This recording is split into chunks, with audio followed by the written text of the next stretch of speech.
What's up, guys, and welcome back to another 2024 prediction video. And it's been a while since we've done a presidential election prediction, and a ton has changed within the race. We had the debate between Trump and Harris, and then we had the VP debate between Vance and crazy Tim Walz. And then we've had a bunch of shifts going on within the swing states and nationally, and some of this stuff is really fascinating. And right now, you guys, the race is trending towards Trump in almost every metric on almost every site you can think of. So if we look at Polymarket, this is one of the top betting market websites for the election. I would say 2 weeks ago, maybe, it was Harris 51, Trump 49. Now Trump is almost at 64% chance to win. They have him winning all the swing states, which is unbelievable. Even Nevada, which I'm a little lukewarm on that. I'm not sure if that's actually going to happen, but still, this is really just fascinating stuff. And then 538, which skews to the left. They often overfavor Democrats. They're a left-wing organization. For the first time, I think, since Harris has become the candidate, now Trump is favored to win 52 times out of 100. And if we look at RCP, at this day in 2016, Clinton was up 6.2 percentage points. Biden was up 7.5 on this exact day in 2020. Now Harris's lead is only 0.9. So if her lead nationally is only 0.9, she's more than likely going to lose the Electoral College, because Democrats have to have at least a 4-point advantage in the Electoral College, nationally, to win the Electoral College. Clinton won the popular vote by about 2 to 3 points. She lost. Biden won the popular vote by 4.5 points, and he barely won the Electoral College. It was 43,000 votes across 3 swing states. So that's not looking good for Harris. Then if we take a look at the actual RCP map, which takes the average of all the polls together and combines them, Trump is winning all 7 swing states. And if we take a look at some of the battleground states down here, Biden was leading in almost every one of these states 4 years ago. He was leading in Pennsylvania by 5 points, Wisconsin by 4.6, Michigan by 7.8. Michigan is going to be a key player in this election, and we're going to come back to that when we go to the map. Arizona, Biden was up by 3.2. Nevada, Biden was up 5.2. Georgia, Biden was up 0.8. Even in North Carolina, Biden was up 2.3. Virginia, 11.4. Now, I don't think Harris is going to win Virginia, but her margin there has almost been cut in half from what Biden's was 4 years ago. Ohio, somehow they only had him winning 0.6. That was so off. He won it by about 8 points. Now he's up 7. Minnesota, again, Harris is going to win Minnesota, I think. But as you can see, she is not holding at the same margin that Biden was at this same point in 2020. So this is not good news for Kamala Harris. And if you also look at the betting markets, they're actually showing now so they got 83% chance to win the Senate. The House is still a toss-up, but it's leaning towards Republicans. And Trump has a 64% chance to win. I think the chance of Republicans, right here, 44% that Republicans sweep all 3 branches here. So this is crazy, you guys. A month ago at this time, we were all kind of worried because things were trending in her direction. Now things have completely turned around. Now, I don't completely agree with everything on RCP. I think this is a good indicator, but I do have some differences that I'm going to fill in on my map. So we have gone ahead and filled in all the safe, likely, and lean states, or whatever. So now we have the 7 toss-up states, which I think all of these toss-up states are going to go to either candidate by less than 1%. So the tilt margin, it's just a question of which ones. Now, a lot of people are saying that they're not going to split from each other. Whichever way they go, they're all going to go together, as they did in 2020, except for North Carolina. But this election's so close, and every single one of these states is within the margin of error. And I can give you analysis on all 7 states on why I think it could go either way. So I do think we are going to get a split. So we're going to start off with the first state. We're going to work our way from out west and then come back to the East Coast. So Nevada is real tricky, you guys. This is one of the only states on the only swing states on the map here that overpolls Republicans. In 2020 and 2016, every one of these states overestimated Biden, except for Nevada. And in 2016, Nevada had, Trump was polling ahead there before the election. He lost in 2016. He lost in 2020. But the thing about Nevada is it's trending right. So even though Biden won it in 2020, he won it by a smaller margin than Hillary did in 2016. The gubernatorial candidate won there in 2022. The Senate candidate, Adam Laxalt, fell short by just a smidge of a vote. He almost won. So the state is trending right, and it makes sense with the national trend that we're seeing of the Hispanic vote trending towards the Republicans. We all know Nevada has a high Hispanic population. But you guys, for some reason, I have a gut feeling that this just isn't going to be the year. I think eventually Nevada will turn red. But I think I don't know. I had Trump winning Nevada the last 2 times, and he didn't. So I think I've kind of learned my lesson with Nevada. But then again, some of the early voting that we're seeing out of Nevada looks very good for Republicans. They're doing very well in Clark County. So that does give me some hope. Now, you guys got to realize Clark County, or Las Vegas, is not Milwaukee. It is not Detroit. It is not Philadelphia. It's not going to be a 70-30 or 80-20 split. It's about 55-45. So Trump really just needs to improve that a couple percentage points, and he'd be able to flip the state. But as of right now, I'm going to go ahead and just put it as tilt Democrat until I see some more consistent polling there. Because it does seem to kind of be all over the place right now. Trump is slightly leading in the aggregate. But that seems to be because of one outlier poll that had him up 6. He's not going to win it by 6. So without that poll in there, I'm not sure if he'd still be winning. Atlas Intel was one of the most accurate polls from 2022 and 2020, and they have it as a tie. And I think that's pretty accurate. So I guess we'll say tilt Democrat for right now. Now, if we work our way over next door to Arizona, this is a state that, of all the swing states on the map right now, Trump has the biggest lead. It's the biggest lead for either of the 2 candidates. I believe it's Trump plus 1.6 or 1.4. Yeah, 1.6 in Arizona. Of the aggregate here, Harris has 1 poll in her favor. And RCP did accurately predict that Biden was going to win Arizona in 2020. So I do trust I trust them here, and I think he is going to win the state.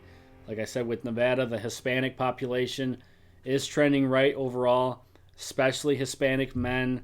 Immigration is the biggest issue of this election, being that they're on the border. I think that amplifies the issue there. So I think Trump will win it, but again, by a tilt margin of less than 1%. So that puts us at 232 to 230, is about as close as you can get. So then we can work our way, I guess we'll start south and work our way up into the Rust Belt. Georgia is the second best state on the map right now for Trump. Oh, excuse me. I guess Georgia's the best. The other day when I was looking at this, Arizona he had the biggest lead there. Now it's Georgia by 1.8. Just like with Arizona, Harris only has 1 poll in this aggregate that has her up. At this point in 2016, Trump was up 4. He won it by about 5, so that was about spot on. This point in 2020, Biden was up 0.8. He won by 0.2. So if we can take anything away from the polling in Georgia, it's one of the few swing states where the polling is actually pretty close. It's pretty accurate. Brian Kemp won Georgia in 2022 by 8 points. So I think we're seeing a resurgence of Republican support within Georgia. So I think Trump is going to win it. Again, probably by less than 1 percentage points. I just feel like the vote from Atlanta and surrounding areas is going to be a lot. But I think Trump is going to pull it off there. Then we can move along to North Carolina. This is the only one out of the 7 swing states that Trump actually won in 2020. If we take a look, it's interesting because some of the polling there, it's tighter than Arizona and Georgia, which he lost last time around. So it's weird to see that. The last couple of polls have been going towards Harris. But, I don't know. I don't see how Trump could lose a swing state that he won in 2020, because 2020 was his worst possible point in his electoral career. So if he was able to win it in 2020, I truly believe he'll be able to pull it off again. I don't think there's any point here that Harris had a lead. It did tighten up real close in September. It was a 0.1 lead for Trump, but she has never passed him. And of course, when Biden was in the race, that was pretty bad.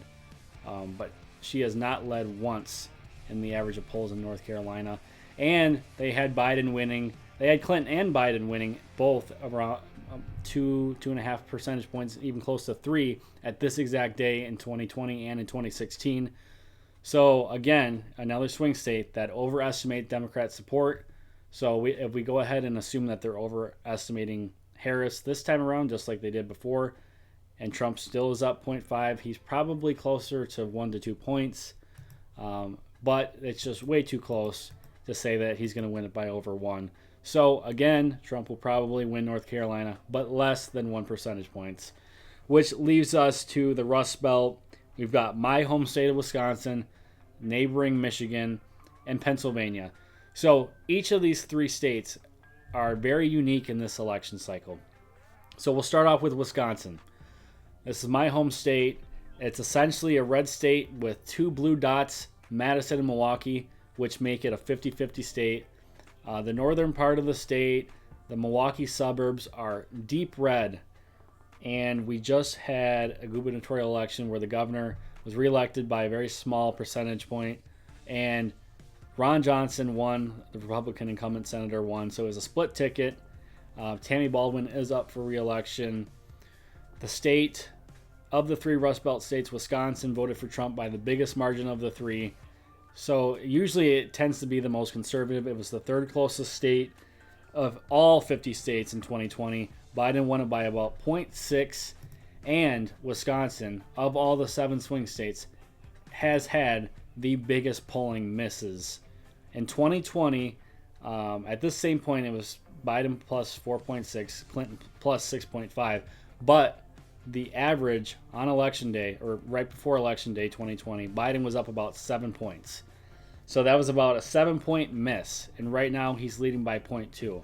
So just like with North Carolina, if they overestimated Democrat support by 7 points last time around, Ron Johnson won 2 years ago, and now Trump is up 0.2, it makes me think, how much is he really up by? Because we all know that, Republicans don't like to talk to pollsters, so they're a lot harder to reach.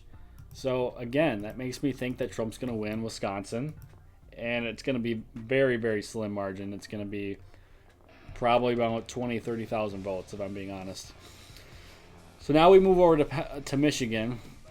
Now, Michigan, like I said before earlier in the video, I think that of the 3 Rust Belt states, Trump has the best chance to win Michigan. And I know that sounds probably kind of crazy, but hear me out. Michigan has the highest Arab American population in the country. And this has been a solid voting bloc for the Democratic Party for years. And as we saw in the primaries earlier this year, the uncommitted vote got a good chunk of votes. And the Arabs in Michigan have completely turned on the Democratic Party. They've turned on the Biden administration, which falls right down onto Kamala Harris. We've seen some of the polling from Arab Americans in Dearborn. Not only is Kamala losing to Jill Stein, she's also losing to Trump with the Arab American voters. So that's pretty bad. And we all know that in 2016, Jill Stein is responsible for Trump's win in Michigan because it was about 10,000 votes. It was one of the closest margins in the entire country. And of the 3 Rust Belt states, and right behind Arizona and Georgia, Michigan, Trump has the biggest lead in Michigan. His average now is up to 1.2, and all the recent polls have been trending in his direction. Quinnipiac, very credible pollster, Trump up 4. Atlas Intel, like I said, one of the most accurate pollsters from 2022 and 2020, has them up 3. So I think Michigan's all but gone. And I know this isn't related to polling, but if you guys saw the video of the man who predicted the assassination attempt, he also predicted that Trump was going to win Michigan. So I don't see Harris winning Michigan. I just don't, with all of this stuff.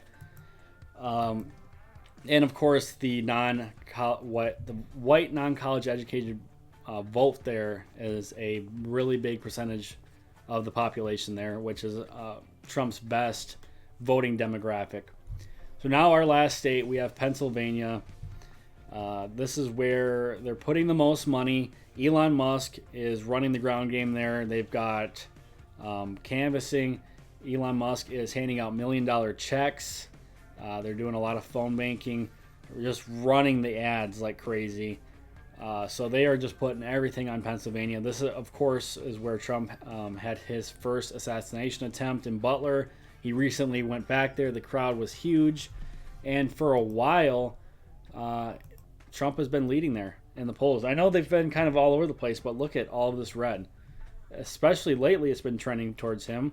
Yeah, New York Times, Siena, that is a credible pollster, but Atlas Intel, Emerson College poll, Quinnipiac, that was for Harris, but Trafalgar, some of these good polls, they all have Trump winning. And at this point in 2020 and 2016, Biden and Clinton had huge leads. So that only leads me to one conclusion, is that they're overestimating Kamala's support, and she's still not winning. So I think Trump is going to sweep the Rust Belt. I think he's going to get the Sun Belt states minus Nevada, which puts him at exactly what he got in 2016, making him the 47th president of the United States. So I hope you guys enjoyed this prediction video. This is not my final prediction. I'm expecting things to keep moving around until we get to Election Day. So I'll probably put out a final prediction video the day before the election, along with a final House prediction and a final Senate prediction. So I hope you guys enjoyed the video, and I'll see you guys all next time.